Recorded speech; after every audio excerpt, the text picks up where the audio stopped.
Afternoon dear students. तो खाना खा लिया आप लोगों ने? कैसा था आज का दिन आपका? बहुत बढ़िया। आज हिंदी में भी बोल सकते हो, ऐसे कोई ये नहीं है ना? शानदार, जबरदस्त, वाह, वेरी गुड। आज पनिशमेंट नहीं मिली किसी को?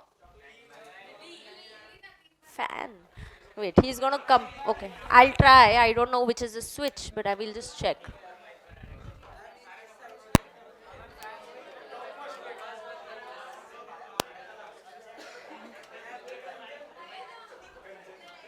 फैन के ऊपर क्या रख रहा है तू?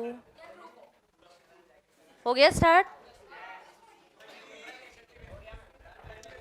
All right. तो एक ही दिन में आप ईडियम्स का बहुत अच्छा उपयोग कर रहे हो, so that's a very good thing, right? So I'll, as decided, I'll teach you first another 5 idioms today, and then I'll continue, right? I can see some new faces today. New faces today? Yes. Okay. ठीक है. So have you all got notes? I've asked for extra copies of the first chapter. Communication, yes. तो anybody who hasn't got, please come and collect your copies, because notes सामने नहीं होंगे तो मुश्किल होता है ना. You should have the notes in front of you. Take.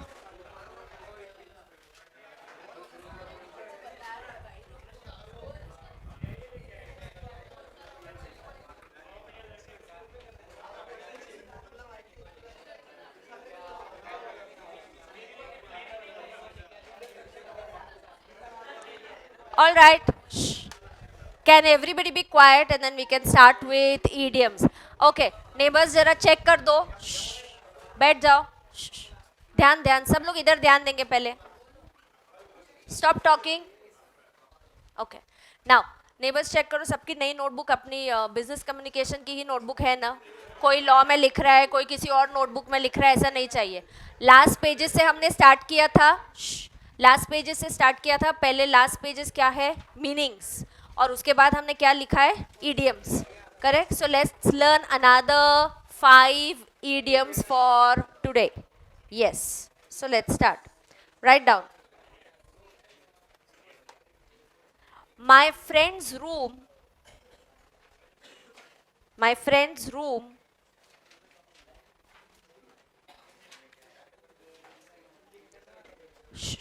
my friend's room is always उसका ऑपोजिट. हाँ, तो अभी idioms है. तो he said, I said my friend's room is always, somebody said dirty. तो उसका एंटोनिम चाहिए. एंटोनिम मतलब opposite. Opposite. Neat and clean के लिए कोई इडियम पता है क्या? नीट एंड क्लीन के लिए रे, स्पिक एंड स्पैन. क्या होता है? Spick and span. Okay, 1 minute. I'll just see, my pen is not writing. 1 second. What happened?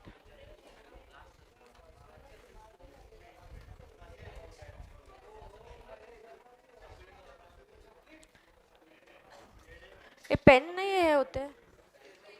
Pen pen आज हेच नहीं होते हैं. सेल का बॅटरी. हाँ, सेल आहेत का?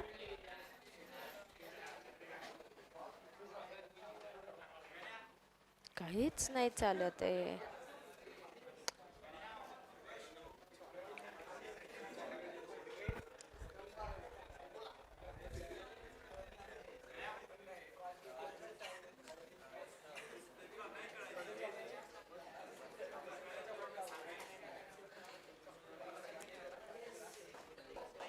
Okay.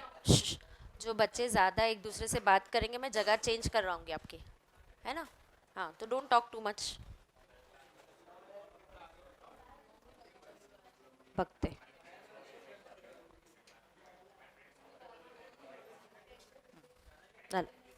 Okay, write down. My friend's room.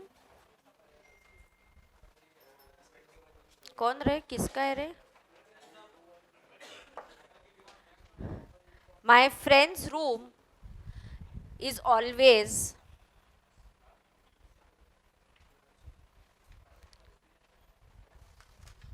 spick and span, मतलब यहाँ पे idiom क्या है? Spick and span. And what is the meaning of this idiom? Yes, neat, clean, organized. Okay, yes. Spick and span.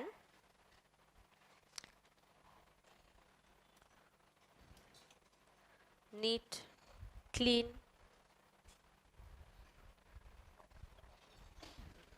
and organized.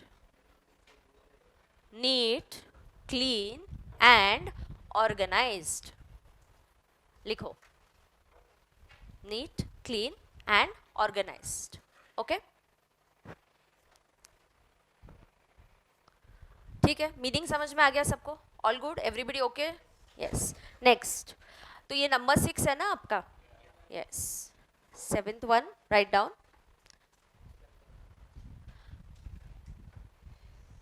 It is difficult for the poor. It is difficult. It is difficult for the poor to get a square meal.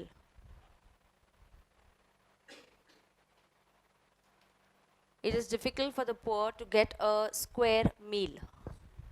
Square meal is the idiom here. Yes, a square meal का मतलब यहाँ पे है complete खाना. Okay, now see, some people के लिए struggle क्या होता है? For some poor people, somebody is struggling that okay, I don't have a bigger, I have this car, I need a bigger car. But some people are even struggling even with something like as basic as a square meal. And what is the meaning of square meal? Complete food. So what is the meaning of square meal? Complete food. Is that clear? Okay. Yes. So underline a square meal और उसका meaning लिखेंगे. Struggle students लोगों के लिए अलग अलग, लोगों के लिए अलग स्ट्रगल रहता है. जैसे Ananya Panday right now in an interview said struggle for her is that her father never went in coffee with Karan, so that's a struggle for her.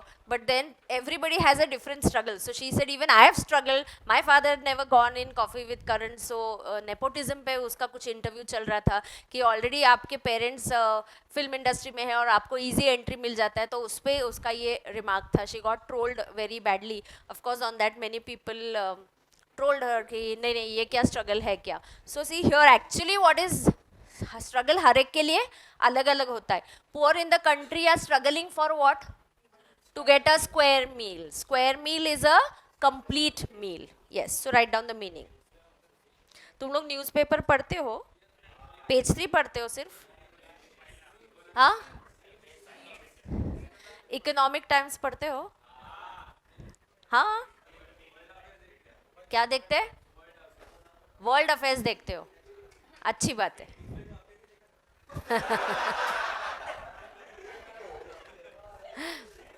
ठीक है, चल. A square meal, write down complete meal. Complete meal. You want your English to improve, you have to do a lot of reading. बहुत ज़्यादा reading करना ज़रूरी है. So you should read newspapers. It's very good. It will help you. Okay? ठीक है. So square meal की meaning पता चल गई. ठीक है, आगे.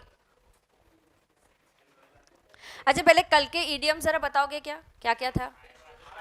A hard nut to crack means what? A difficult thing. तो एक ऐसा कुछ ये था ना, क्या था सेंटेंस कि एग्जाम में एक question was a, last question was a hard nut to crack. Correct. Then second, lion share मतलब a big share, big portion. Yes. Then other fish to fry, तो तुम लोग एकदम यूज भी कर रहे हो. आगे, ऑल एंड सन्ड्री, तो मिनिस्टर ने अपने बेटे की शादी में किसको बुलाया? each and every person. All and sundry. Yes. And cold reception. Yes, there is a cold reception means unwelcome. इतना आपको किसी ने अच्छे से रिसीव नहीं किया. Okay. आगे, next one. Okay, now listen. If I tell you in the class, my class students are not allowed to take French leave. Not allowed to take French leave. मतलब अनइन्फॉर्म्ड लीव, बिना बताए छुट्टी लेना. Employees अगर French leave लेते हैं तो company strict action लेती है. You have to communicate that I, if you not well in the morning you should at least message somebody. आपके कलीग को बता दो कि बॉस को मैसेज कर दे, या बॉस को ही आप मैसेज कर दो कि you are not feeling well so you are not coming, या आप कहीं आउट ऑफ सेशन जा रहे हो, शादी अटेंड करनी है तो आप नहीं आने वाले हो. So you have to always communicate. It is always a good thing. Now even if I am getting late today for 10 minutes, I have communicated that I will come, I will get late by 10 minutes. So it is always a good thing that you should have a complete communication. So nowadays employees cannot afford to take French leave. मतलब uninformed छुट्टी, बिना बताए छुट्टी लेना. समझ में आ गया? तो आप लोग भी क्लास में वैसा नहीं करोगे. ठीक है क्या? हाँ ठीक है. So let's write down. Nowadays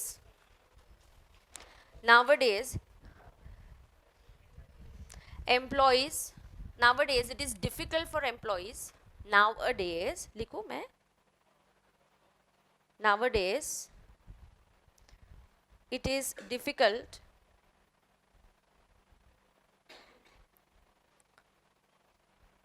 for the employees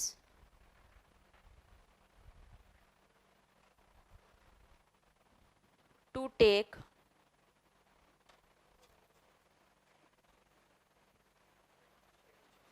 nowadays it is difficult for the employees to take a French leave. So what is the key word here? French leave. और उसका मीनिंग लिखेंगे. French leave means to take, yes, uninformed leave. To take uninformed leave. Is that clear? French leave is to take uninformed leave. आगे.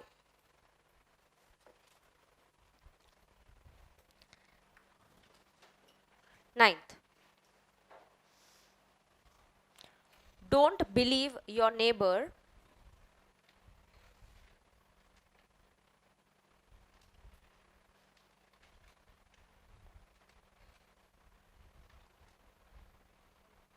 don't believe your neighbor, he is a man of straw. He is a man of straw. तो at least देखो, मैं हमेशा बोलती हूँ, आपको अगर meaning नहीं समझे तो कॉन्टेक्स्ट तो समझ में आता है कि आप नेबर के लिए कुछ अच्छी बात बता रहे हो या अच्छी बात नहीं बता रहे हो, बुरी बात बता रहे हो. तो एटलीस्ट सेंटेंस के कॉन्टेक्स्ट में तो समझ में आ जाता है, क्योंकि आपको कॉम्प्रिहेंशंस करने हैं, आपको पैसेज राइटिंग रीडिंग करना है, उससे आंसर्स लिखने हैं. तो you will have to guess even from the sentence. और I should use what word? You will have to decipher the meaning. You will have to decipher का मतलब होता है understanding. So you will have to decipher the meaning at least by reading the sentence or reading a passage or a paragraph. समझ में आ रहा है सबको? बरोबर? Yes. तो यहाँ पे don't believe your neighbour, he is a man of straw. तो इतना तो हमको समझा कि अच्छी बात नहीं बोल रहे हम नेबर के बारे में. So man of straw means man of no substance, मतलब उसमें कुछ ऐसे उसमें कोई दम नहीं है. मतलब स्ट्रॉ कैसा होता है, एक फूक मारा तो क्या स्ट्रॉ के मतलब nothing in it, no. So that is how man of straw means man of no substance. Man of no substance मतलब कोई दम नहीं है उसमें. तो तुम उसके ध्यान, उसको कुछ पता नहीं है इकोनॉमिक्स के बारे में, या तुमको इन्वेस्टमेंट करने के लिए सजेशंस दे रहा है कि यहाँ पैसे इन्वेस्ट करो, इधर मत इन्वेस्ट करो. तुम बोलते अरे नहीं नहीं उसका मत सुनो, he is a man of no substance. उसको खुद पता नहीं है कहाँ पैसे इन्वेस्ट करने हैं, इकोनॉमिक्स का ई नहीं पता है, फाइनेंस का एफ नहीं पता है, तुम उसको उसकी बात मत सुनो. समझ में आ गया सबको? Yes. So don't believe your neighbour, he is a man of straw. Underline, man of straw. कर दिया अंडरलाइन सबने? ये कौन से चॉकलेट लेके आया है? क्रीम फिल्स.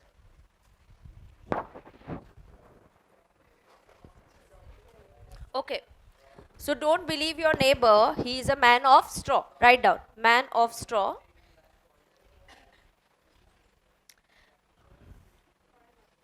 है ना, हमारे सिलेबस में लगभग 13 चैप्टर्स है. कम्युनिकेशन आज हमारा खत्म हो जाएगा.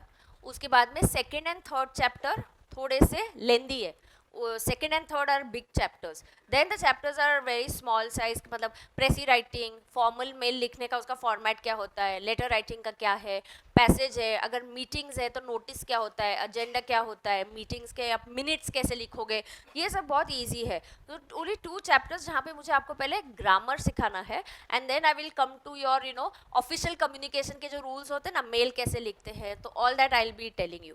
So it's all easy. तो एक 2 चैप्टर्स है जहाँ पे थोड़ा सा टाइम लगेगा हमें, इसलिए मैं उस चैप्टर में, जैसे ईडियम्स वाला पार्ट है, तो हम क्या कर रहे हैं, every day we are going to learn 5 idioms, तो साइड बाय साइड हमारा वो होते जाएगा. ठीक है. Don't believe your neighbour, he is a man of straw. Man of straw means write down, man of no substance. ठीक है. क्या रे, क्या बोलता है, क्या रे,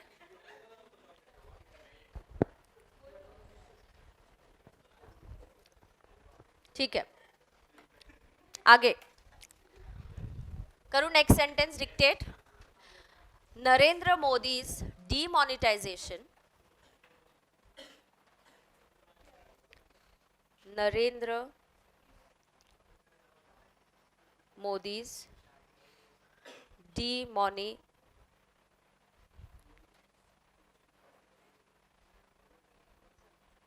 Narendra Modi's demonetization is like a bolt from the blue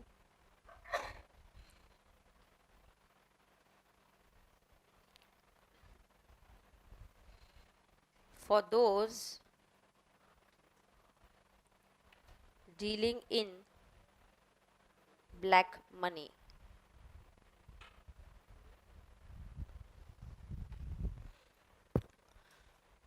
Narendra Modi's demonetization is like a bolt from the blue for those dealing in, bolt from blue is the phrase. Yes, पहले कुछ demonetization की बात करेंगे. Demonetization कौन सी date को हुआ था? 9 November 2016, correct. सो 9 November 2000. अच्छा, बोल्ट का मतलब क्या है? झटका. It was a झटका for everybody and even more for people who were having a lot of black money. अच्छा, what is black money? Don't tell me. ये इसको बोलते हैं literal meaning. मुझे literal meaning नहीं चाहिए, उसका literal translation नहीं चाहिए. What is black money? Illegal money.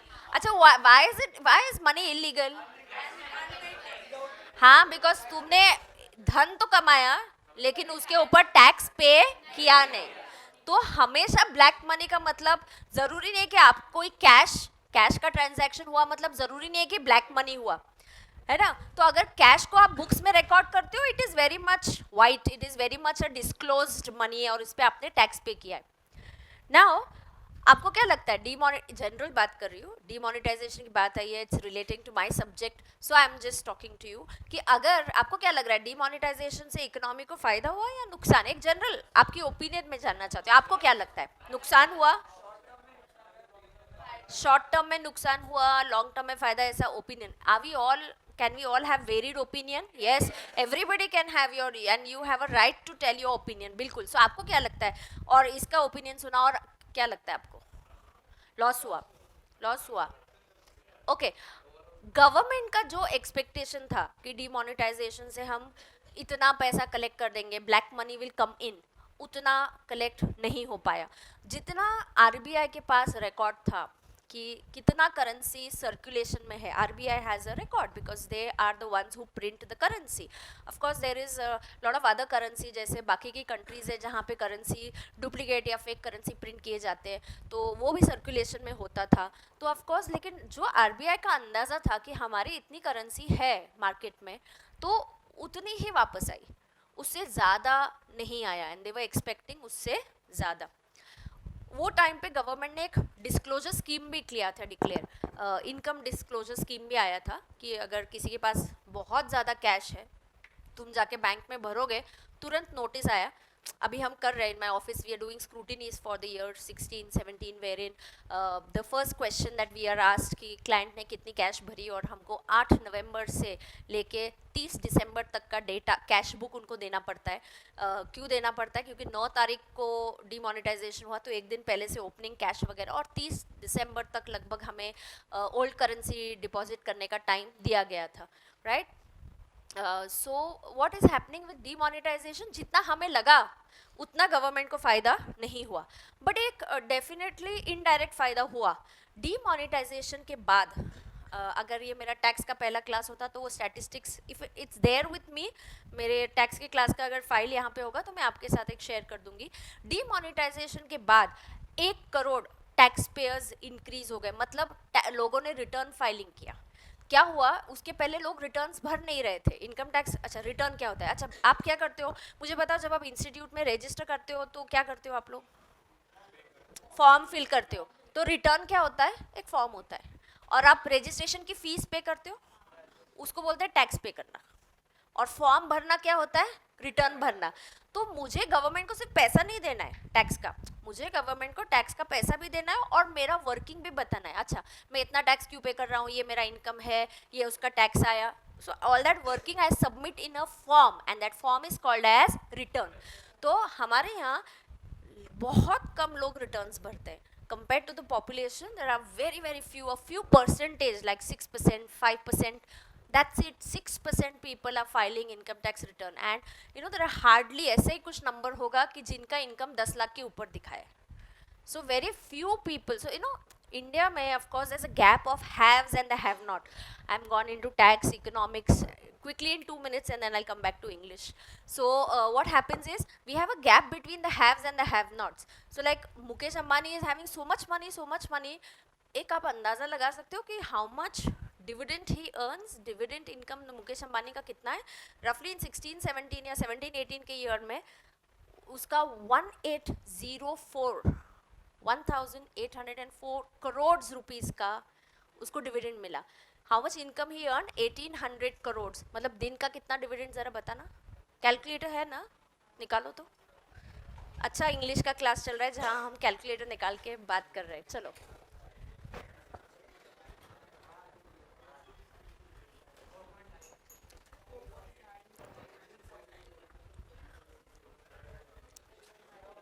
चलो निकालो ना, हर कोई करेगा, जल्दी करो.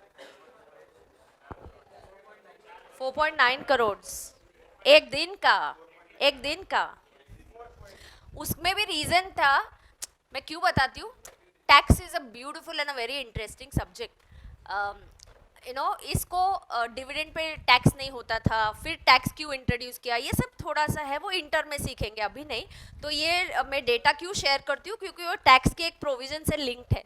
तो Mukesh Ambani is earning something like 4 crore दिन का डिविडेंड इनकम. बाकी इनकम तो अलग, उसकी फैक्ट्री कंपनीज जो प्रॉफिट करती है वो तो अलग ही है. So he is earning that much of income, right? And there are certain people in the country who are struggling for a square meal, who are struggling for a square meal. So look at the diversity. Haves and have-nots के बीच में बहुत gap है.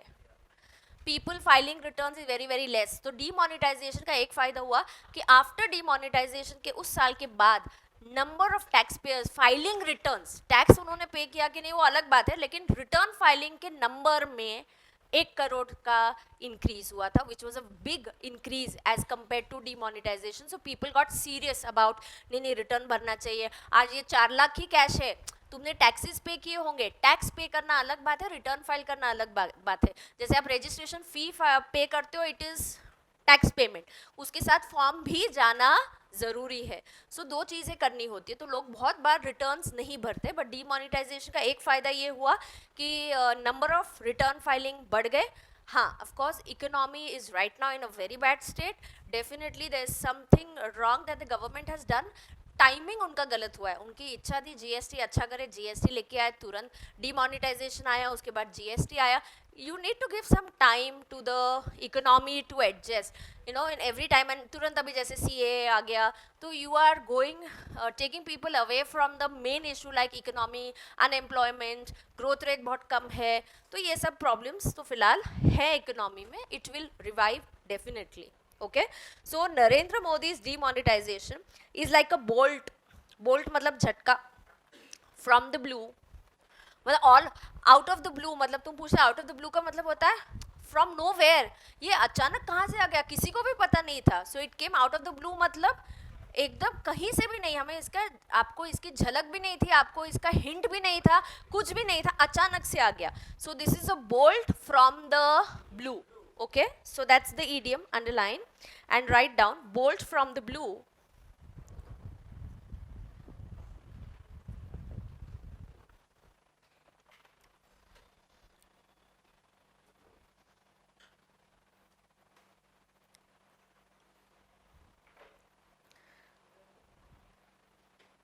And unexpected,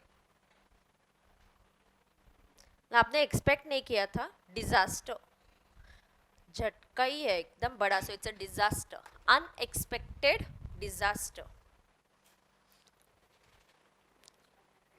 clear no? Handwriting समझ में आ रही है क्या मेरी? हाँ, कुछ नहीं समझा तो बोलते जाना, ठीक है ना? Yes, so Narendra Modi's demonetization is like a bolt from the blue for those dealing in black money. Okay? Yes. Done. So I'll come back to our communication. So as decided, हम everyday हम क्या करेंगे? 5 idioms करेंगे. Right. पहले मैं आपके ये idioms कहाँ से cover कर रही हूँ? Module में से. And then if we require, we'll take on more. ठीक है? चलो communication का chapter खोलो.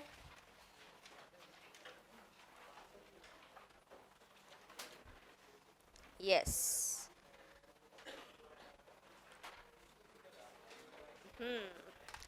चलो फटाफट मेरे साथ रिकैप करेंगे. What is communication?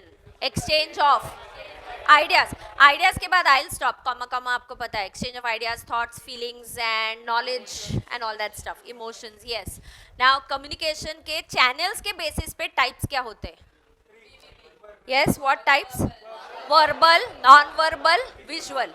लर्न हो गया सबको? पक्का? इसके तो मार्क्स आपके गारंटीड है, इस पे तो आते ही है क्वेश्चन इस चैप्टर पे. राइट? सो वर्बल, नॉन वर्बल, विजुअल. बरोबर? हाँ. रिपीट करो मेरे साथ, जितनी बार रिपीट करोगे बहुत अच्छा होता है. मेरे साथ रिपीट करते जाओ. अच्छा, depending upon purpose and style, depending upon purpose and style, formal and informal. अच्छा, फॉर्मल में वर्ड क्या यूज करने का? ऑफिशियल. फॉर्मल के लिए official, you have to follow certain rules. Rules होते हैं and you have to follow hierarchy and you have to follow hierarchy. But जो informal होता है, it is friendly, casual, it is unofficial. Yes, it does not have any rules and there is no need to follow any hierarchy.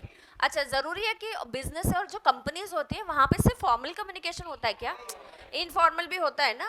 हाँ, और होना भी चाहिए. It is grapevine. Yes, grapevine gossip in the office is a very very healthy thing. It is a healthy thing, होना भी चाहिए. Yes. कल फिर मैंने आपको बताया नेटवर्क इन कम्युनिकेशन. क्या सीख रहे हैं कल हमने? नेटवर्क. चलो, नेटवर्क के मैंने 3 कीवर्ड्स बताए थे. नेटवर्क म्हणजे काय? जल्दी जल्दी. मेथड और पैटर्न. अरे किस चीज का मेथड और पैटर्न? कम्युनिकेशन का, मतलब या एक्सचेंज ऑफ इंफॉर्मेशन का. इंफॉर्मेशन एक्सचेंज कैसे करना है? कैसे करना है? एक पैटर्न से, और इस पैटर्न को बोलते हैं network. Network is a pattern. जल्दी. Network is a pattern and method used where in a organization for exchange of information. कितने टाइप के नेटवर्क्स हैं? पहला वर्टिकल. वर्टिकल में क्या जरूरी है? दो हायरार्की, दो लेवल की है. Okay, so there is a higher level communicating with his subordinate. क्या बोलने का? Higher level employee communicating with his subordinate. Correct. It is two way communication. Oh, arrow उल्टा हो गया है आपके यहाँ, सही है? करेक्ट कर दो.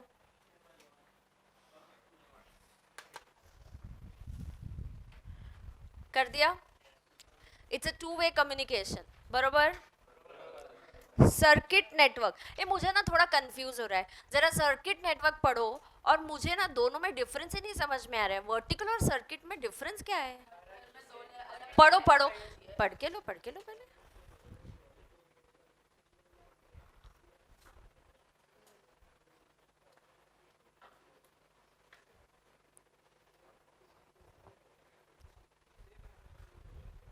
सेम है ना?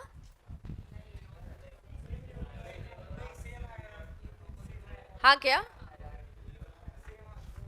हाँ, मतलब सर्किट में दो ही लोग कम्युनिकेट कर रहे हैं, ये भी वही है, बट हो क्या रहा है? There are two persons communicating, but here the two persons interacting can be colleagues placed at the same hierarchical level. तो उनका सेम हायरार्की हो सकता है, सेम लेवल के कलीग्स है, एक दूसरे से बात कर रहे हैं, तो एक मैसेज दे रहा है, उस मैसेज पे फीडबैक आ रहा है, उस मैसेज पे क्या आ रहा है? फीडबैक आ रहा है. Is that clear? तो हमने सर्किट के जैसे अभी कुछ तो करना पड़ेगा ना, 5 नेटवर्क बनाने का है, तो एक वर्टिकल कर दिया और एक सर्किट कर दिया. वर्टिकल में कभी भी सेम हायरार्की में बात होने वाली है क्या? नहीं. Vertical is always going to be between different hierarchy. Hierarchy is a level status in the company, so higher level to lower level. क्या बोलने का? Higher level to lower level, and circuit is between same level. Good. Chain network. Chain network. अच्छा, कोई बात नहीं करेगा, आप क्या करोगे? रीड करोगे और फिर हम साथ में कीवर्ड्स अंडरलाइन करेंगे. Treat this as like you know a relaxing lecture, और क्लास में ही खत्म कर दो, तो ये 40 मार्क्स में से at least try and grab what ever you can. ठीक है?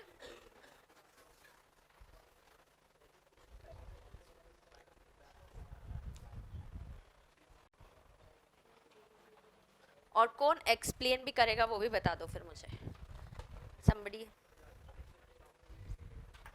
हाँ, chocolate I'll give. What he's got? Cream fills.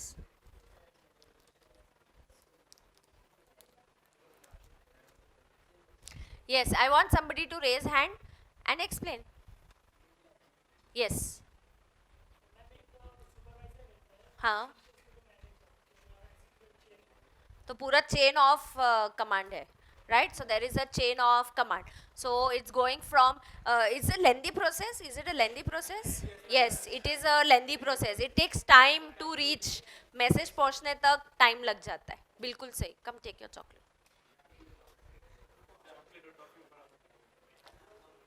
अभी जो भी ये लेके आए, ले 2 लेके जा.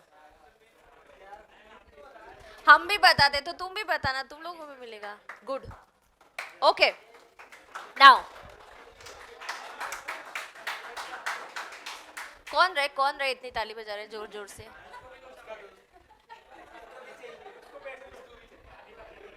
हाँ ठीक है, चलो अभी कीवर्ड कौन सा होगा वो बताओ मुझे. चलो, communication pattern that follows chain of command. Yes, chain of command. पहले तो चेन ऑफ कमांड भी है. कमांड कैसे जा रहा है? एक चेन में जा रहा है, एक लाइन नहीं है, सिर्फ 2 लोगों के बीच में नहीं है. There is a chain of people, so it's a chain of command. क्या बोलने का? There is a chain of command. तो एक ही ऐसा कम्युनिकेशन नहीं है एक और 2 लोगों के बीच में, एक लाइन नहीं है. आपने अगर देखा तो हमने कितने एरो मार्क्स ये पूरा क्या किया है? This is a complete chain. So it is a chain of command. Chain of command from whom to whom, from senior to junior. Yes, this is called chain network. So ये 2 keywords होना जरूरी है. बाकी का sentence आप आपके इसमें frame कर दो. तो बोलो क्या है? What is a chain network? फटाफट बोलो. Chain of command. What is it? Chain of command. अरे ऑफिस में है तो कमांड ही देने का है, तो किसको कमांड देंगे? एक पूरी चेन ही है. There's a chain of command from whom to whom, senior to junior. शाबाश. एग्जाम्पल. अच्छा, मार्क्स पे डिपेंड करता है. अगर 2 मार्क्स के लिए आ गया तो एग्जाम्पल भी लिख देने का. 3 मार्क्स के लिए आ गया, अच्छा 2 या 3 मार्क्स, डायग्राम तो ड्रॉ ही करना है आपको. डायग्राम तो आपको हमेशा ड्रॉ करना ही है. Do you understand? So if you get a note, write a note on any 2 networks, write a note on chain network. You have to write about it, explain it, give an example and draw the diagram. Is that clear to everybody? Yes. Now communication starts at the top. Top ये A है, he could be a CEO, and it goes down to different level of employees. The supervisor, manager, CEO gives commands or instruction to those working under him. B, C, D, E, F, G are subordinates to A. तो B, C, D, E, F, G ये किसके subordinates है? A के. तो A ने इसलिए he has to use what network here? Chain network. Yes. Now let's see. The chain network often takes up time and communication may not be clear. क्यों clear नहीं हो सकता है? कल ही बोला आपको मैंने, चाइनीज विस्पर. चाइनीज विस्पर जब हम स्टार्ट करते हैं, one person starts giving a message और जो लास्ट वाला पर्सन बोलेगा जरूरी नहीं है वो उसने करेक्ट ही बोला होगा, राइट? तो समझने में, अंडरस्टैंड करने में अलग अलग लोगों का अलग अलग इंटरप्रिटेशन होता है, करेक्ट? यस। इसके बाजू में इधर ही कीवर्ड्स लिखो।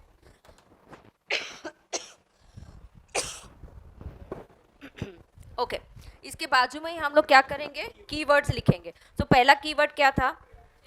चलो चलो तुम लोग लिखोगे, कीवर्ड पहला लिखो, चेन ऑफ कमांड। हाँ चलो लिखो जल्दी। हाँ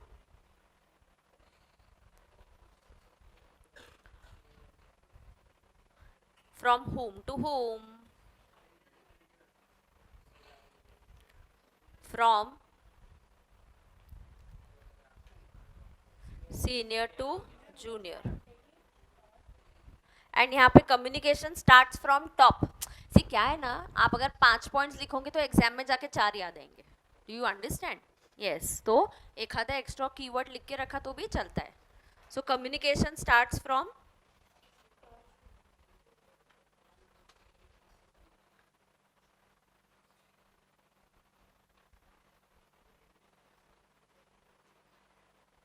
टॉप। एंड देन इसका कोई स्पेशल फीचर जैसे it takes time, communication takes up time and may not be clear. May not be, see may, अगर एफिशिएंट लोग हैं तो क्लियर हो सकता है। So don't say it's not clear, it may not be clear. Okay, may not be clear, it may not be clear. Is that clear to you? Yes, 5 keywords clear to you? Yes, easy ना, not difficult. और diagram draw कर पाओगे exam में? हाँ ठीक है, done. Next one, wheel and spoke. A wheel and spoke में क्या हो रहा है? अच्छा कोई डायग्राम देख के बता पाएगा? हाँ, so there is, maybe it's a small organization, तो एक ही पर्सन है, सभी लोग किसको रिपोर्ट कर रहे हैं? उसी एक पर्सन को कर रहे हैं, है ना? बट मतलब वो जो एक ही पर्सन है वो बहुत एफिशिएंट होना जरूरी है, सारे डिसीजंस वो ही ले रहा है। He should be capable of handling so many people. Yes, so if I, मेरे यहाँ आर्टिकल्स अगर ऑफिस में बढ़ गए देन आई विल से नहीं अभी 10 नंबर हो गया, 12 हो गया, I can't talk to everybody, efficiency इतनी अच्छी नहीं आएगी, I can't deal with everyone, I will keep a manager and he will report, take report of 5 और few articles, I will take reporting of few articles. समझ में आ रहा है क्या? यस, तो यहाँ पे क्या हो रहा है, this is a organization where there is a single controlling authority. Yes, so there is just one key person here, single controlling authority. क्या बोलने का? Single controlling authority. Very good. Who gives instructions and orders to all employees working under him? All employees get instructions directly from the leader and they report back to him or her.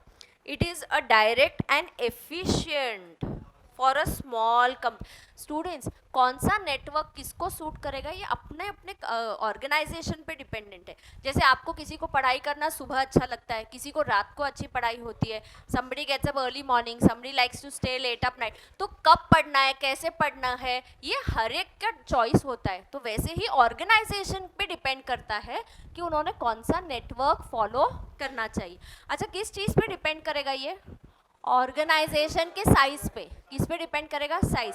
ये वाला कहाँ होगा? Small, क्योंकि small organisation में एक ही controlling होगा। अगर बड़ी ऑर्गेनाइजेशन है तो 4-5 मैनेजर्स होंगे, एक फाइनेंस डिपार्टमेंट होगा, एक अकाउंट्स डिपार्टमेंट है उसका हेड होगा, एक सेल्स डिपार्टमेंट होगा, एक प्रोडक्शन डिपार्टमेंट होगा, तो अलग अलग हेड्स होंगे। यहाँ पे ये छोटी कंपनी है तो एक ही कंट्रोलिंग पर्सन है, बरोबर? आगे, a company with many employees needs more decision makers or nothing could be done. Can a large conglomerate like Reliance or Tata Sons have one person making decisions? No. Moreover, if the central figure is not competent, the entire business will suffer. इसको क्या बोलते हैं इस network को? Wheel and spoke. It's like your cycle का जो spokes होता है वहाँ पे, so it's like wheel and spokes. Do you understand? Yeah? ठीक है, तो यहाँ पे इसके कीवर्ड्स लिखेंगे. क्या कीवर्ड होगा बताओ. हाँ तो लिखो पहला. मैं भी लिखूं. हाँ क्या. सिंगल कंट्रोलिंग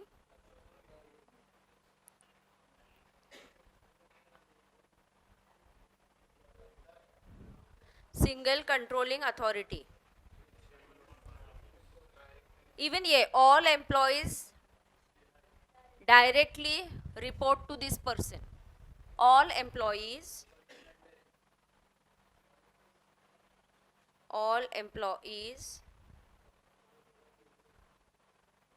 directly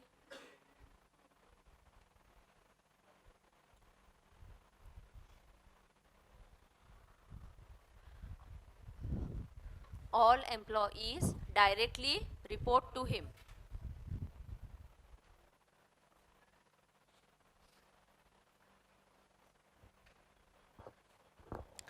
ये कहाँ पे काम कर सकता है.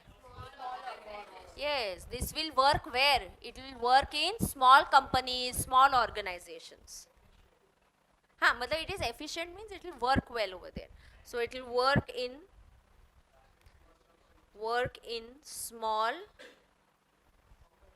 companies, small organizations.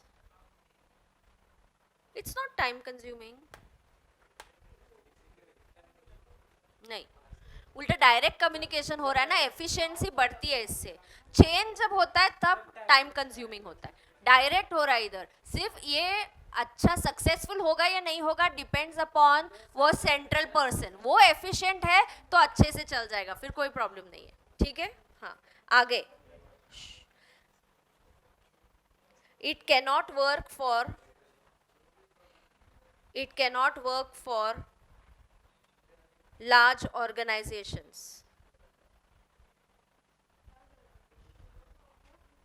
It cannot work for large organizations.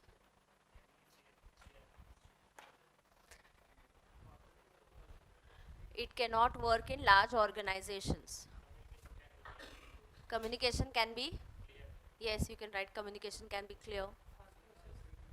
Yes, but main keyword में अभी और एक क्या लिखना पड़ेगा कि depends upon the efficiency of the central person. Yes, write down. It depends upon the efficiency of the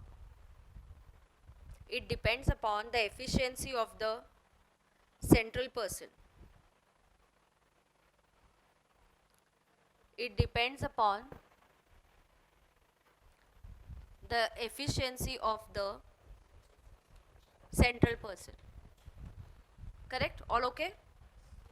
Last, star network.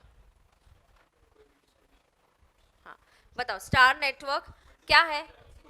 कोई भी किसके साथ, कोई हायरार्की है क्या. नहीं, anybody can communicate with anybody.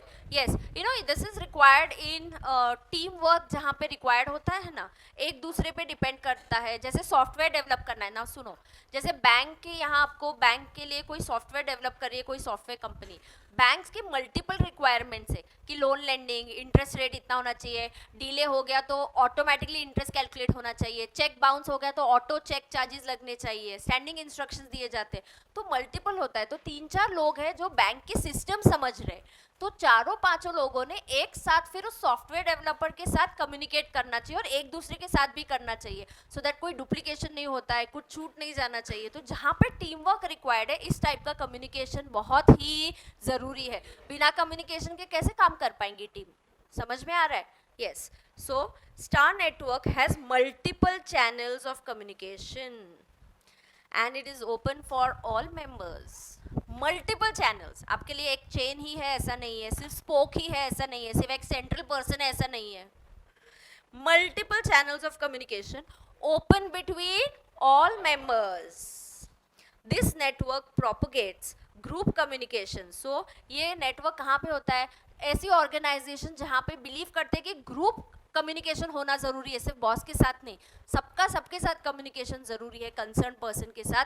वो ऑर्गेनाइजेशन इस टाइप का नेटवर्क अडॉप्ट करते हैं, वो लोग ऐसा नेटवर्क अडॉप्ट करते हैं. समझ में आ रहा है सबको. The members communicate and exchange information with each other freely without hindrance or hesitation. कोई hesitation नहीं है, आप freely communicate कर सकते हो. The usefulness, okay, तो नहीं हो गया, एक मिनट. तो यहाँ पे keywords क्या लिखोगे? तो अगर multiple channels of communication. Yes. So first is multiple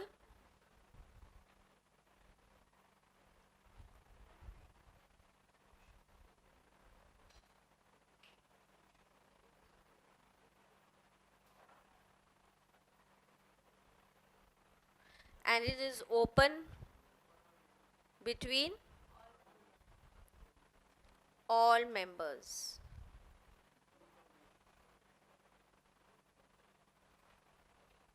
यहाँ पे कम्युनिकेशन कैसा होता है? Communication is freely without hindrance. Hindrance का मतलब क्या होता है? हेजिटेशन या कोई बैरियर, कोई हिंड्रेंस नहीं है, मतलब कोई रोक टोक नहीं है वहाँ पे. Okay, communication is freely and without hindrance.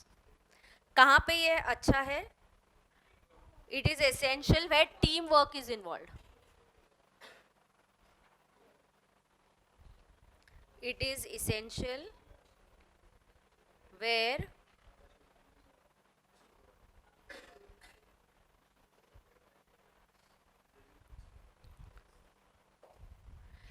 essential where teamwork is involved. बरोबर?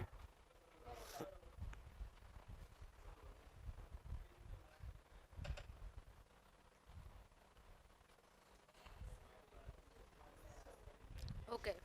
आज कंप्लीट कर देते और फिर अगर हुआ तो आज नोटबुक में लिखेंगे, नहीं तो कल लिखेंगे. जैसे कल हमने नोटबुक में बनाया था ना, तो शायद कल लिखेंगे, पहले कंप्लीट करेंगे. ठीक है. Okay, the usefulness of all network depends on structure and size of the company and manner of communication between the employees.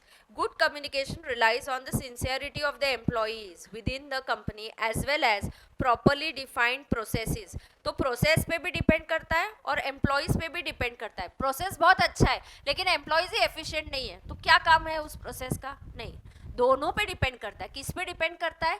Employees पे प्लस प्रोसेस पे. प्रोसेस भी अच्छा होना चाहिए और एम्प्लॉयज़ भी एफिशिएंट होने चाहिए. बरोबर? चलो डन है क्या? ये 5 नेटवर्क सबको क्लियर है क्या? कितना इजी चैप्टर है. अब तक क्या सीखा? वर्बल, नॉन वर्बल, विजुअल, उसके बाद फॉर्मल, इनफॉर्मल, फिर 5 टाइप के network. Vertical circuit, then chain of command, chain network. Okay, chain network. उसके बाद wheel and spoke and star network. Correct.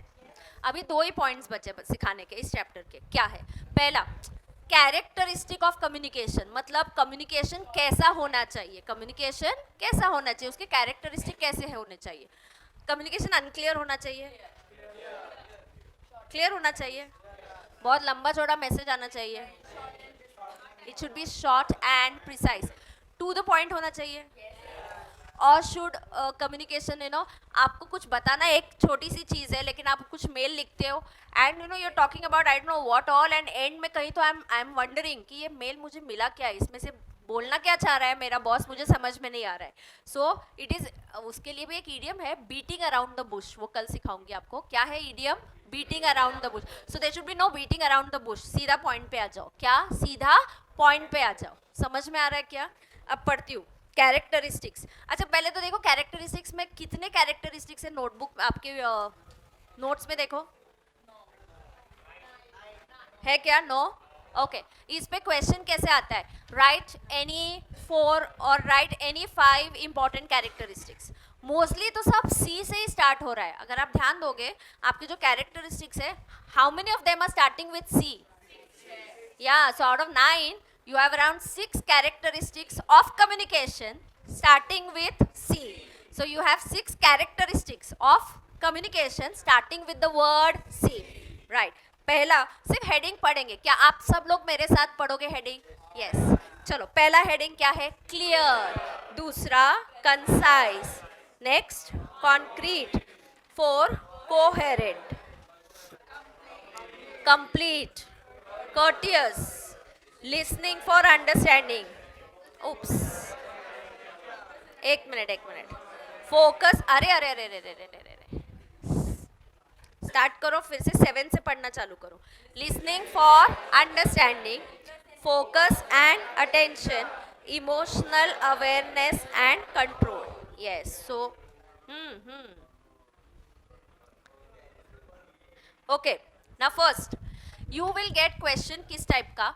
Mostly you will characteristics पे तो ऐसे ही आता है. अच्छा, नेटवर्क में क्वेश्चन कैसे आता है? एक्सप्लेन एनी टू नेटवर्क, और they will tell you explain star network, explain chain network. तो आपको वो एक्सप्लेन करना पड़ेगा, कीवर्ड्स लिखने पड़ेंगे और डायग्राम ड्रॉ करना पड़ेगा. Is that clear? ओके. आगे characteristics. Clear. Any spoken or written communication should state the purpose of message clearly. तो purpose of the message कैसे आना चाहिए? Clearly. The language should be simple. Do you know somebody from Indian politics whose English is very good? And there are a lot of whats. Yes. So have you read a WhatsApp message about Jack and Jill का जो nursery rhyme है? In his language, how it will be? देखा है आपको? किसी को आया है वैसा forward message? I have it, I share it if I get it. अभी मुझे नहीं, मैंने बीच में पढ़ा था. A simple nursery rhyme of Jack and Jill went up the hill. याद है कि नहीं नर्सरी राइम?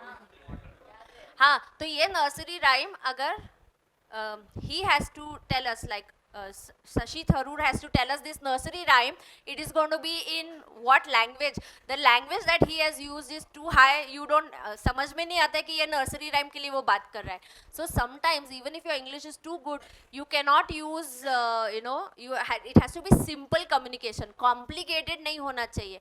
बहुत ज़्यादा लंबे sentences करोगे तो उसमें आपका जो message है वो कहीं खो जाता है. So it has to be very clear, it has to be simple, it has to be to the point and precise. हाँ students, मैंने क्लास में पूछा तो आप ऐसे से बता दोगे? ऐसे बताने से मार्क्स नहीं मिलते. Yes. So you have to use those specific keywords. पहला, चलो जल्दी, बातें नहीं. Clear होना चाहिए. लैंग्वेज कैसा होना चाहिए? सिंपल. सेंटेंसेस कैसे होने चाहिए? Short. long, core message is lost in long, convoluted messages. Convoluted message means complex.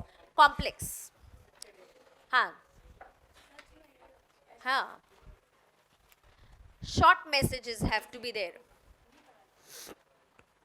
अरे मैं आपको एक चीज बोलती हूँ, सिर्फ क्लियर लिख के मार्क्स नहीं मिलेंगे. क्लियर के बाद 2 लाइन्स तो बोलनी आनी चाहिए. द कम्युनिकेशन और the language should be simple. yes, the message should be communicated very clearly. You use short sentences and do not use complex sentences. आपके लिए भी ये वैलिड है. आप भी लंबे सेंटेंसेस मत बनाओ. जब एग्जाम में लिखोगे, when you will do written communication with your examiner, that time use short sentences. So you can just write one simple sentence. Communication should be clear. That's your heading. उसके नीचे लिखो use simple language, use short sentences.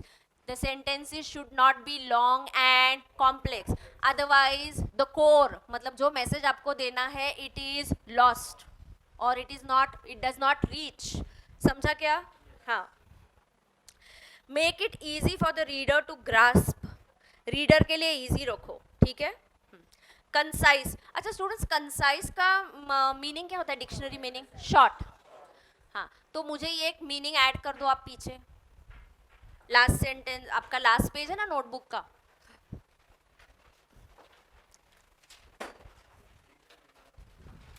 ये notebook संभाल के रखना. जब articleship वगैरह भी करोगे, आपको कुछ करना है, it will always help you communication के लिए, राइट.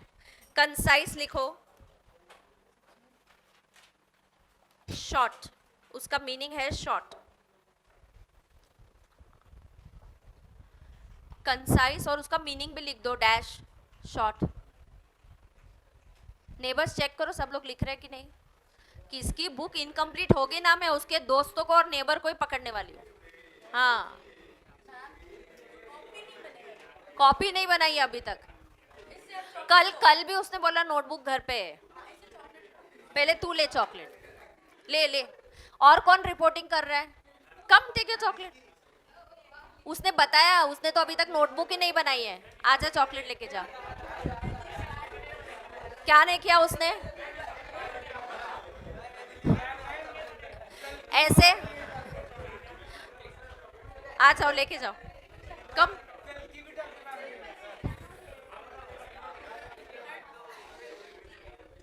अच्छा, पूरे बेंच को ही दे दूं? हाँ, आ जाओ, क्लास के बाद आ जाओ लेने को। अच्छा, ऐसे दोस्तों को क्या बोलते हैं? Friends of only fair weather. Okay, ये इडियम भी कल पढ़ाने वाली हूँ। फ्रेंड्स ऑफ फेयर मतलब अच्छे मौसम के दोस्त, मतलब अच्छे दिनों के दोस्त, that kind. So friends of fair weather. yes yes ideally these friends are true friends, I'm not going into it, but just वो idiom उससे related है इसलिए मैंने बता दिया। no beating around the bush, let's come back to the point, come on। ओए, communication के characteristics कैसे होने चाहिए? क्लियर। दूसरा कंसाइज, मतलब शॉर्ट। कैसा? Short.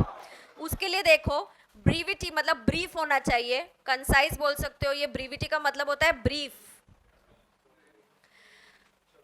brevity is the essence of business communication. No one has time to read long messages. आप Facebook या कहीं आप सोशल मीडिया पे भी जाते हो, कोई लंबा पोस्ट होगा तो आप just scroll up and down, you don't have the time, nobody has the time to read long messages, so be brief. Okay,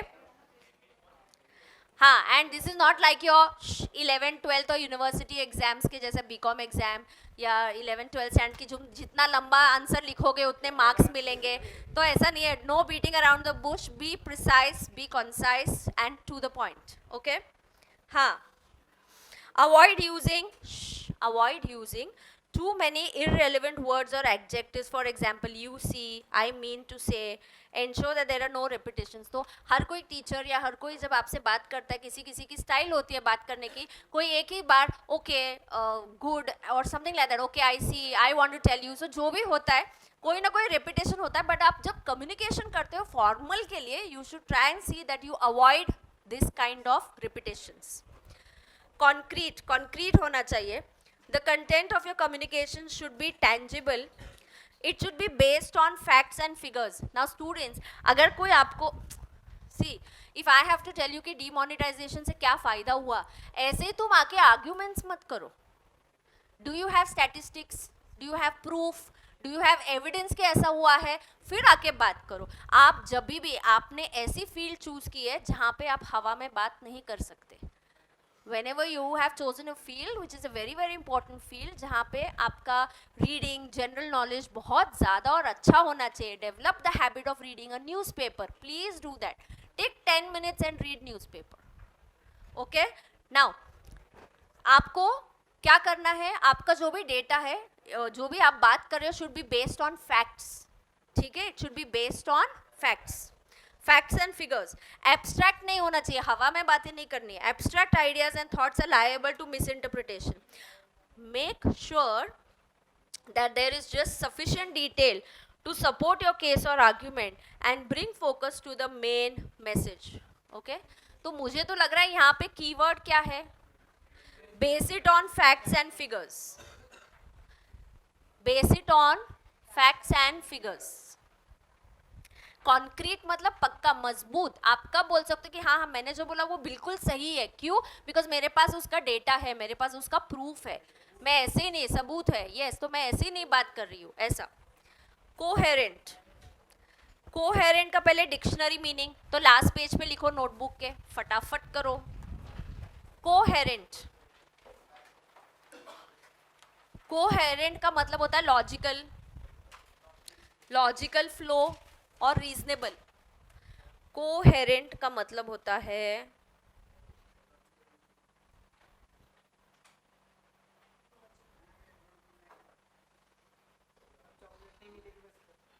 क्या रे बोल, लॉजिकल और क्या बोला? रीजनेबल। लॉजिकल फ्लो होना चाहिए आपकी बातों को, या रीजनेबल भी होना चाहिए। सी अगर मैं आपको कोई चैप्टर अगर कम्युनिकेशन पढ़ा रही हूँ, मैंने एक बार बोल दिया, एक बार मैंने फॉर्मल कवर कर दिया, उसके बाद बीच में वर्बल ले लिया, बीच में एक कैरेक्टरिस्टिक कर लिया, तो लेक्चर को कोई फ्लो है क्या? नहीं. So it has to have a logical flow. If it your communication पहले तुमने और कुछ बता दिया, फिर तुमने किसी और चीज़ का रेफरेंस दे दिया, तो कोई मतलब नहीं बनता है. तो जैसे मैंने सिखाते वक्त आपको हमने एक फ्लो रखा है कि चैनल्स के बेसिस पे, पर्पस के लिए, फिर कैरेक्टरिस्टिक, फिर नेटवर्क, तो एक फ्लो होना चाहिए. So communication should be coherent. कैसा होना चाहिए? कोहेरेंट. यस. उसके कीवर्ड्स देखो जरा, बताना क्या होगा. Coherence in writing and speech refers to logical bridge between words. हाँ, मतलब लॉजिकल फ्लो होना चाहिए. सो लॉजिकल ब्रिज बिटवीन वर्ड्स.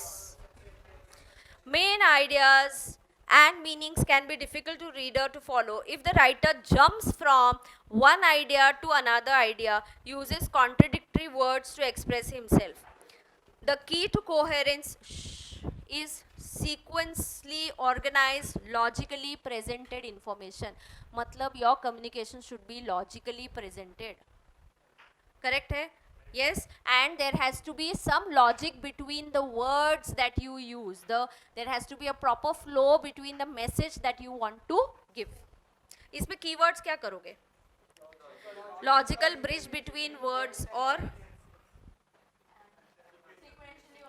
तो एकदम सीक्वेंस इसका वेल ऑर्गेनाइज होना चाहिए, लॉजिकली प्रेजेंटेड होना चाहिए, और जो कंटेंट है, आई लाइक दिस वर्ड से, इंटरकनेक्टेड. इंफॉर्मेशन इंटरकनेक्टेड होना चाहिए, नहीं तो एक सेंटेंस का दूसरे से कनेक्शन ही नहीं है, तीसरे से तो और भी कनेक्शन नहीं है, मैसेज ही नहीं समझ में आ रहा है क्या है. राइट. सो कैसा होना चाहिए कम्युनिकेशन? कोहेरेंट के यहाँ पे क्या लिखोगे? इंटरकनेक्टेड. क्या होना चाहिए? इंटरकनेक्टेड मैसेजेस होने चाहिए.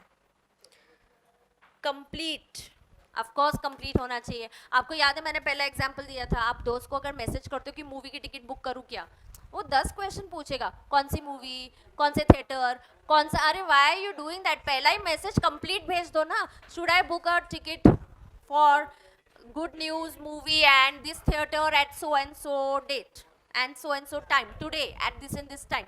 तुम सिर्फ बोलोगे कि मूवी देखने जाएंगे, कितना तुम्हारा लंबा चौड़ा मैसेज हो जाएगा. पहले ही वो तुम 2 ऑप्शंस है, तुमको कौन सा पसंद है और वो डिसाइड कर दो. सो मैसेज हमेशा कैसा होना चाहिए? कंप्लीट. या कितनी बार ऐसा आता है कि मेल आता है कि हाँ we are going to meet, there is a meeting, meeting time is so and so, meeting का एजेंडा ये है, हम ये डिस्कस करेंगे, लेकिन मीटिंग हो कहाँ रही है, हो कब रही है, पता ही नहीं है हमें. तो सब लोग फिर मेल भेजेंगे, when is the meeting, confusion होता है. So why? मैसेज भेजने से पहले see to it the message is complete. Okay, तो कितने सी वाले बातें होगी बताओ पहले? Clear, clear, concise, coherent, complete and concrete also, right? Yes. A complete communication conveys all facts. ओए बातें नहीं छोड़ो, जल्दी करो. क्या कन्वे करना चाहिए आपने? All facts and all information.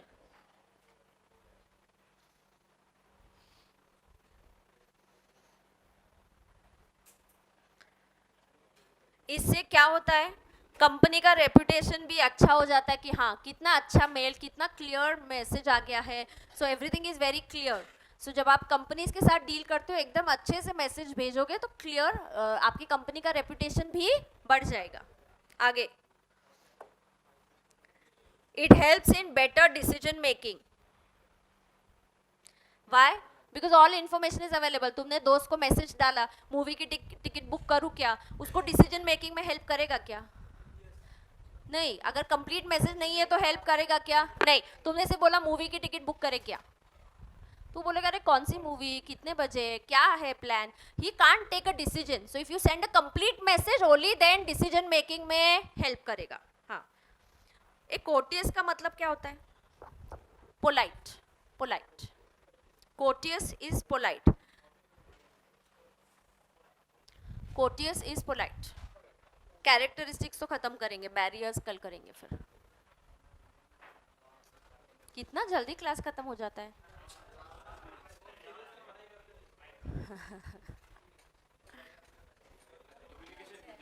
हाँ. यस.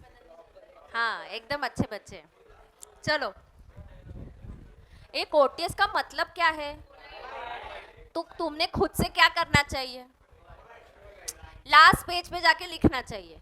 मैंने बताना नहीं चाहिए, अभी तुम बड़े बच्चे हो, चलो स्कूल गोइंग किड्स नहीं हो, लास्ट पेज में लिखो। लिख लिया, इधर ही लिख दिया।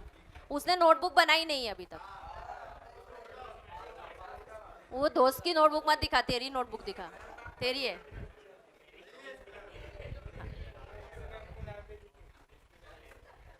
अच्छा चलो, ये जल्दी लिखो, मुझे लेट हो रहा है तुम्हारी वजह से, चलो जल्दी करो।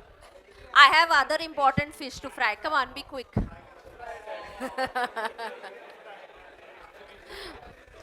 चलो जल्दी। कोर्टियस, ए कोर्टियस का मीनिंग पोलाइट। अच्छा, whenever your message is there, don't be rude to others. Now I'll tell you in the class, be quiet, shh, don't talk. Do I say shut up in the class? No. So you have to be always very courteous. जो message होना चाहिए, it has to be very polite. हाँ, तो senders should be polite, respectful, and open and honest with the receiver. Okay? चलो बोलो क्या क्या, polite, respectful, open and honest with the receiver. The sender of the message takes into consideration the viewpoints and feelings of the receiver. Make sure nothing offensive or with hidden negative tone. Negative tone में बात नहीं करना चाहिए, message के through negative tone communicate भी नहीं होना चाहिए। से आप अगर किसी को बोलते हो कि please can you adjust for me today, इसकी जगह पे क्या तुम आज मेरा लेक्चर ले सकते हो, if you being very, your message is very clear and you are requesting somebody, then yes the person can say हाँ I will adjust for you. लेकिन तुम बोलोगे नहीं नहीं मुझे नहीं जम रहा, तुम करो, तो फिर बोलेगा मैं नहीं करने वाला हूँ एडजस्ट तुम्हारे लिए। So you have to always be polite and courteous. अच्छा, सबसे important, listening for understanding. Communication तभी कंप्लीट होगा जब कोई सुनेगा और क्यों सुन के लेगा, with a view to understand. अभी कुछ स्टूडेंट्स क्लास में अगर एक आध दिन आप बहुत थक गए हो तो आप क्लास में से आके जस्ट बैठोगे और सुनते जाओगे, but there are students who decide no I am gonna listen so that today whatever I learn in the class सीधा मेरे दिमाग में जाना चाहिए, मुझे लर्न हो जाना चाहिए, understanding. So you have to sit with a intention of listening with understanding. सिर्फ सुनने के लिए नहीं बैठना है, सुनना इसलिए है क्योंकि मुझे समझना है। Yes. We are bombarded by noise, sound in all our waking hours. We hear conversation, news, gossip, many other forms of speech all the time. However, most of it is not listened to carefully and therefore not understood. Partially understood और misunderstood, या तो आप सुनते ही नहीं हो तो आपको समझ में नहीं आता है, या आपको आधा ही समझ में आता है, पार्शली अंडरस्टूड और misunderstood. A good listener does not only listen to the spoken words but observes carefully even the non-verbal cues. Cues are hints to understand the complete message. He absorbs the given information, processes it, understands its context and meaning, and he forms an accurate, reasoned, intelligent response. आप response कैसे दोगे? आपको observation करना चाहिए, ध्यान से सुनना है। सुनो, listening में क्या क्या आएगा बताओ मुझे, पहले part listen, then observe. Observe non-verbal hints. Non-verbal hints को भी observe करो। Yes, the gestures are there, facial language is there, the pitch is there, body language की हाँ। अच्छा, कभी कभी कोई लोग बोल के जाते हैं और तुम सोचते हो अच्छा इसने सही में बोला या मजाक में बोला या ये सार्कास्टिक था। हाँ, जैसे कोई स्टूडेंट क्लास में बहुत लेट आ गया तो कभी कभी टीचर बोली अरे अच्छा इतना जल्दी आ गया आज क्लास को। So that is a sarcastic thing. So you have to understand the tone. You have to understand कि इसमें actual message क्या है। सिर्फ सुनना नहीं है, words तो सुनने हैं, plus आपको क्या लेना है, observe क्या करना है, ये बोलो जल्दी। Words सुनना है and observe non-verbal cues also. Yes. The listener should be in control of his emotions. Often understanding of listener is colored by his own emotions, judgment and opinions. While listening for understanding, we focus on individual and his agenda. A perceptive listener is able to satisfy a customer and suggest solutions. अगर आप अच्छे listener हो, जैसे आपका staff employ आता है problems बताता है, तुम बिना प्रॉब्लम सुन के उसको सोल्यूशन दे सकते हो क्या? नहीं. So you have to first listen, then I can give good solution to my employees, good solution to my customers also. So very very important part of a characteristic of a communication is being a good listener. Yes, तो फटाफट यहाँ पे 2-3 words ही लिखेंगे. I'll stop here क्योंकि इसके beyond I don't think you will be good listeners. चलो तो यहाँ 7th का तो कीवर्ड लिख के लेते हैं ना. हाँ चलो बताओ क्या कीवर्ड लिखना है. Good listener, observe, yes observe non verbal cues,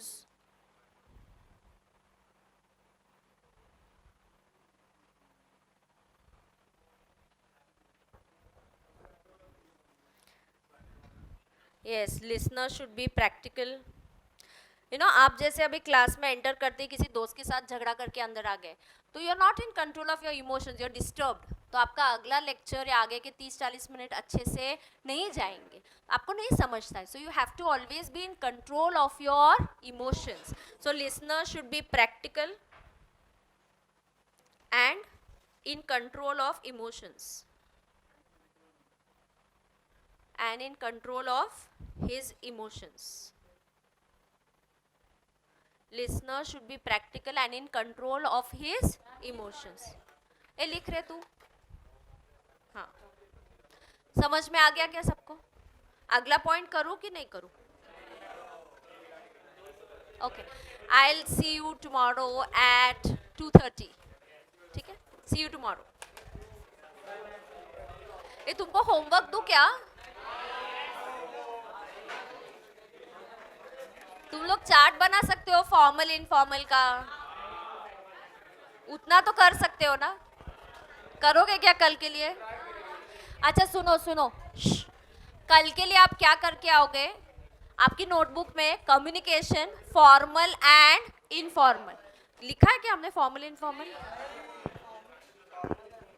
देखो, फॉर्मल इनफॉर्मल लिखा है क्या? तो तुम नेटवर्क्स पे चार्ट करके आ सकते हो कम्युनिकेशन, और ऐसे 5 ट्री डायग्राम बना सकते हो, 5 नेटवर्क्स. हाँ, so try doing that tomorrow for homework. I will see you tomorrow at 2:30. Okay, bye, see you.